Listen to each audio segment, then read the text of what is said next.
ബാലസംഘം മേഖലാ പ്രവർത്തക സംഗമം കരുനാഗപ്പള്ളിയിൽ നടത്തി. സംസ്ഥാന കമ്മിറ്റി അംഗം അശ്വിൻ ഉദ്ഘാടനം ചെയ്തു. ബാലസംഘം മേഖല പ്രവർത്തക സംഗമം കരുനാഗപ്പള്ളിയിൽ നടത്തി.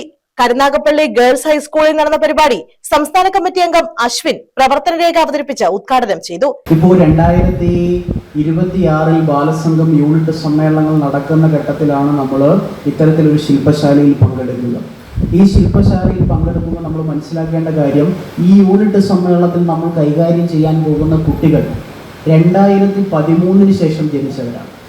ഇത്തവണത്തെ ബാലസംഘം യൂണിറ്റ് സമ്മേളനത്തിൽ ബഹുഭൂരിപക്ഷം പങ്കെടുക്കുന്നതും 2013 ശേഷമുള്ളവരാണ്. ഈ 2013 ഒരു പ്രത്യേകത എന്താണ്? 2013 ഏറ്റവും സവിശേഷമായ പ്രത്യേകത ജെൻ-ആൽഫ കാലഘട്ടമാണ്. ജെൻസി കഴിഞ്ഞിരിക്കുന്നു. 1997 മുതൽ 2013 വരെയാണ് ജെൻസി, അല്ലെങ്കിൽ 2012 വരെയാണ്.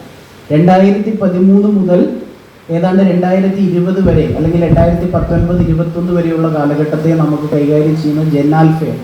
അപ്പോൾ ജെൻ ബീറ്റ തുടങ്ങി കഴിഞ്ഞു. 2022 മുതൽ ജെൻ ബീറ്റയാണ്.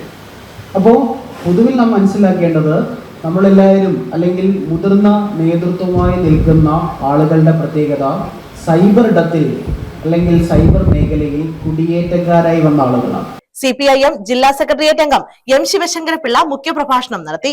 ബാലസംഘം ജില്ലാ പ്രസിഡന്റ് അഞ്ജന ദാസ് അധ്യക്ഷത വഹിച്ചു. ജില്ലാ joint convener Manoj, CPIM Karunagappally area secretary A Anirudhan, Balasangham Karunagappally area convener R Sreejith തുടങ്ങിയവർ പങ്കെടുത്തു. കരുനാഗപ്പള്ളി, കുന്നത്തൂർ, ചവറ, ശൂരനാട് ഏരിയകളിൽ നിന്നുള്ള പ്രവർത്തകരാണ് മേഖലാ സംഗമത്തിൽ പങ്കെടുത്തത്. News bureau, Karunagappally.